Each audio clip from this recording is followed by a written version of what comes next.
Mi papá amaba los libros y amaba que los libros se difundieran. Le importaba un montón que los libros llegaran a la mayor cantidad de gente posible y a lugares donde antes no habían estado. Yo empecé a trabajar como maestro en el Bernasconi, Instituto Bernasconi, en el año 61.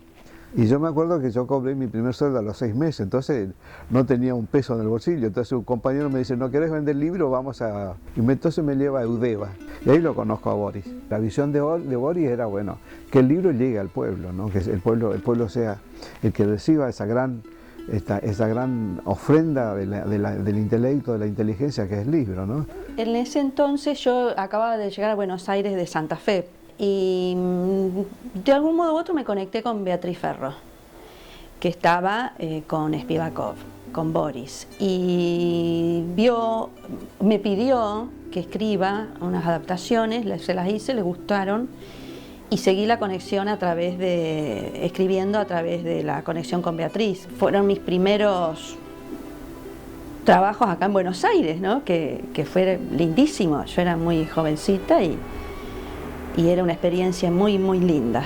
Mi papá fue el director de arte del CEAL desde su fundación hasta que se cerró. Los primeros 20 años, digamos, fueron de una actividad tremenda de mi papá, diaria en el CEAL. Era el diagramador, el diseñador, el tapista.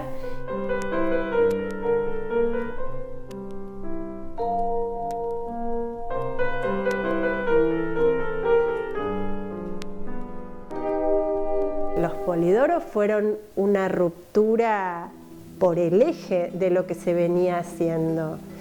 Ellos, digamos, para mí la gran innovación de los Polidoro es que convocaron artistas plásticos, unas imágenes que son realmente muy novedosas para la época y aún hoy para mí siguen siendo conmovedoras.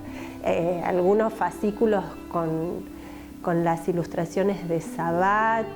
Me acuerdo mucho de las ilustraciones de Napoleón, bueno, todo lo de Barnes. Totalmente divertido, ágil, vital, era una renovación en el campo.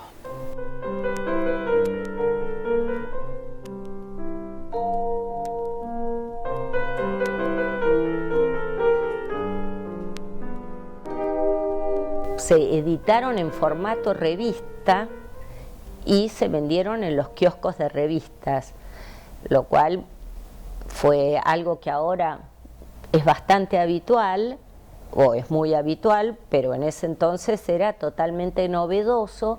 Por eso me parece que recuperar Polidoro es recuperar un gran momento de la historia argentina. Detrás de estas ediciones había gente que pensaba mucho en la infancia. La infancia era parte total y absoluta de la historia del país. Eso me parece muy importante, ¿no? En la Argentina esto fue, yo diría que hay una constante. En algún momento se corta por todo lo que ha pasado en la Argentina, que es de notorio conocimiento, lo que nos pasó entre el 76 y el 84.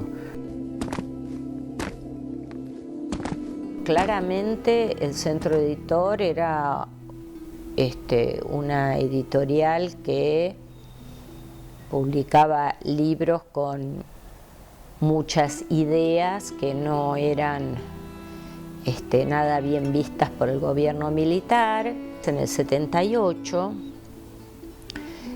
los militares fueron a un depósito que había en Sarandí y se llevaron, bueno, dijeron que había material subversivo y se llevaron presos a las 3 personas que estaban a cargo del depósito en ese momento. Y entonces mi papá decidió presentarse en un juzgado de La Plata, que era el que llevaba esto, para que dejaran libre a esta gente, porque él decía que él era el que tenía, el responsable de la política editorial del Centro Editor. Dijo, lo que le había dicho el abogado que dijera, que ese material era material viejo para descartar, para vender como papel viejo, que se le deben haber retorcido las tripas de decir eso, pero bueno, dijo eso y entonces quedó cerrado y clausurado el depósito y largaron a estos 3 personas y después, a los 2 años, en el 80, quemaron todos los libros de ese depósito.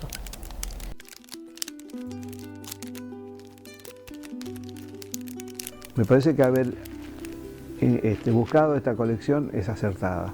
No solo un homenaje a Boris Spivakov, que fue un genial creador de literatura popular, sino que a su vez es un recuperar el proceso histórico de aquellos militantes, ¿no? Constante y inserto en una Argentina en transformación, ¿no?